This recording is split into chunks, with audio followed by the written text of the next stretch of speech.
সামনেই আসতে চলেছে জন্মাষ্টমী। শ্রীকৃষ্ণের জন্মতিথিতে দেশ জুড়ে পালিত হয় জন্মাষ্টমী। বাসুদেব ও দেবকীর অষ্টম সন্তান এবং বিষ্ণুর অষ্টম অবতার কৃষ্ণ কংসের কারাগারে জন্মগ্রহণ করেছিলেন। ভাদ্র মাসের কৃষ্ণপক্ষের অষ্টমী তিথিতে রোহিণী নক্ষত্রে শ্রীকৃষ্ণের জন্ম হয়েছিল। প্রতি বছর এই দিনে এই তিথিতে কৃষ্ণের ছোটবেলার রূপ ননীগোপালের পূজা করা হয়। আজকের ভিডিওতে আমরা জেনে নেব এই বছর অর্থাৎ 2024 সালে জন্মাষ্টমী কবে পড়েছে, অষ্টমী তিথি কতক্ষণ থাকবে, পূজার শুভ সময়ে কি রয়েছে, ননীগোপালের পছন্দের ভোগ কি এবং বাড়িতে পুজো করার নিয়ম ও উপকরণ কি কি লাগবে। চলো ভিডিওটি শুরু করা যাক। এই ভিডিওতে আমরা জেনে নেব জন্মাষ্টমীর অষ্টমী তিথি কবে পড়েছে আর জন্মাষ্টমীর ব্রত কবে পালিত হবে। জন্মাষ্টমীর ব্রত পালিত হবে 26শে আগস্ট 2024 সোমবার, বাংলার 9ই ভাদ্র 1431 এবং গোস্বামী মতে জন্মাষ্টমীর ব্রত পালিত হবে 27শে আগস্ট মঙ্গলবার। আপনারা 26শে আগস্ট রাতে জন্মাষ্টমীর ব্রত পালন করতে পারেন। অষ্টমী তিথি কখন শুরু হচ্ছে জেনে নেওয়া যাক।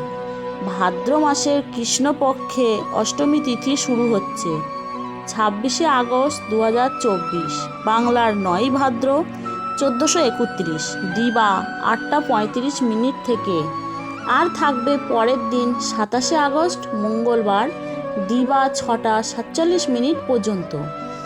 এই বছর কৃষ্ণের জন্মাষ্টমী উৎসব পালিত হবে 26শে আগস্ট। পূজা অর্চনাও হবে ওই দিন।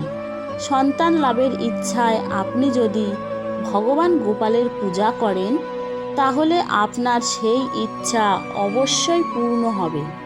আর জন্মাষ্টমী পূজার শুভ সময় 26শে আগস্ট রাত 11টা 15 মিনিটে। পরের দিন অর্থাৎ নবমী তিথিতে গোকুল বৃন্দাবনে পালিত হবে কৃষ্ণের জন্মাষ্টমী উৎসব। তাই এই বছর 27শে আগস্ট মঙ্গলবার ভগবান শ্রীকৃষ্ণের জন্মদিন পালন করা হবে। এবার জেনে নেব জন্মাষ্টমী পূজার উপকরণ কি কি আর ননীগোপালের প্রিয় ভোগ কি। জন্মাষ্টমী উৎসব নিষ্ঠা ও নিয়ম মেনে পালন করলে শ্রীকৃষ্ণ সন্তুষ্ট হন। নন্দগোপালকে সকলে বাড়ি আদর করে ছোট শিশুর মতো করে, তাই ভালোবেসে তাকে একাধিক ভোগ উৎসর্গ করা হয়। তবে তার মধ্যে জন্মাষ্টমীর সঙ্গে জড়িয়ে রয়েছে কিছু প্রচলিত ভোগ। ননীগোপালের সবচেয়ে প্রিয় ভোগ হলো মাখন এবং মিছরি, তালের বড়া ও তালের ক্ষীর, মালপোয়া ক্ষীর, মোহন ভোগ, নারকেল নাড়ু, 56 ভোগ, লুচি, সুজি, বাসন্তী পোলাও, মিষ্টি ইত্যাদি ননীগোপালের খুব প্রিয়। জন্মাষ্টমী ভোগের মধ্যে 56 ভোগ অত্যন্ত গুরুত্বপূর্ণ। এইগুলি ননীগোপালকে অবশ্যই অর্পণ করতে হবে। জন্মাষ্টমীর ভোগের মধ্যে 56 ভোগ অত্যন্ত গুরুত্বপূর্ণ।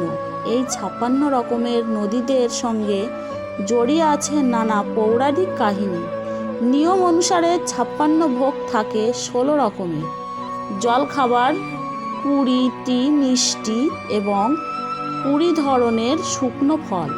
তার মধ্যে দুধের তৈরি খাবার সবার আগে পরিবেশন করা হয় নাড়ুগোপালকে। শ্রীকৃষ্ণের জন্মতিথি মধ্যরাতে তার ছোট মূর্তিকে স্নান করানো হয়, কাপড় দিয়ে গা মুছিয়ে দেওয়া হয় এবং তারপরে ছোট বাচ্চার মতো তাকে দোলনায় বসানো হয়। সাজানো গোছানো দোলনায় তাকে বসাতে হবে নতুন পোশাক পরিয়ে। এরপর প্রসাদ নিবেদন করতে হবে। প্রসাদ নিবেদন করার পর তাকে আরতি করতে হবে। যেভাবে আমরা অন্য পূজার আরতি করি ধূপ দীপ দেখিয়ে, সেইভাবে আরতি করতে হবে। এছাড়াও ননীগোপালকে দেওয়ার জন্য যে সমস্ত প্রসাদ তৈরি করেছেন সেই সমস্ত প্রসাদ নিবেদন করবেন আরতির আগে। এই প্রসাদ ওনাকে নিবেদন করার পর আরতি হয়ে গেলে তারপরে পূজা সম্পূর্ণ হলে ওই প্রসাদ খেয়ে উপবাস ভঙ্গ করবেন। আমাদের ভিডিওটি ভালো লাগলে ভিডিওতে একটি লাইক দিয়ে দেবেন। আর সবাইকে জানাই শুভ জন্মাষ্টমীর আন্তরিক ও প্রীতি শুভেচ্ছা।